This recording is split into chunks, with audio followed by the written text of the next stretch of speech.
Laurent Gbagbo et Charles Blé Goudet sont présents aujourd'hui à la Cour pénale internationale de La Haye. C'est une journée qui pourrait tout changer pour eux. L'ancien président ivoirien et l'ancien chef du mouvement des jeunes patriotes attendent le verdict de la Cour en appel. En première instance, ils avaient été acquittés. Les deux hommes sont jugés pour crimes contre l'humanité après les violences post-électorales de 2010-2011. On retrouve à La Haye Stéphanie Maupas. Et on saura donc si les juges confirment les acquittements qui ont été prononcés en première instance il y a plus de 2 ans maintenant.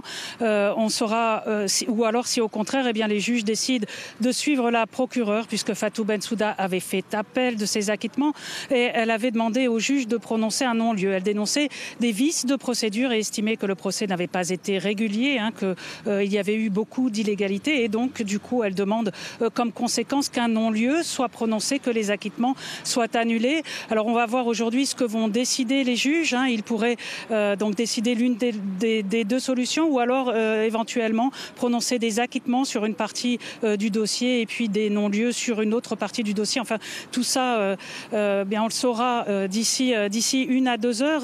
La lecture de cet arrêt va commencer à partir de 15 heures.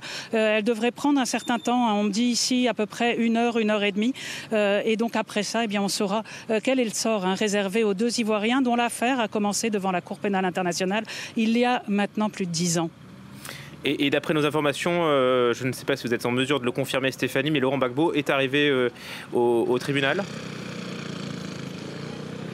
Oui, effectivement, il est arrivé au tribunal, à la cour, et il a simplement dit quelques mots. Il n'a pas commenté la décision qui vient, mais il a simplement dit que c'était la première fois qu'il rentrait par la grande porte de la Cour pénale internationale, puisque jusqu'ici, tout au long de son procès, il venait en camion cellulaire par les sous-sols de la cour et il s'asseyait dans le box des accusés. Là, il est arrivé par la grande porte et il a tenu à le souligner. Alors, il sera tout à l'heure dans la salle d'audience pour entendre cet arrêt, mais il ne sera pas évidemment au banc des accusés, il sera sur le même banc que ses avocats jusqu'à la fin de cette décision.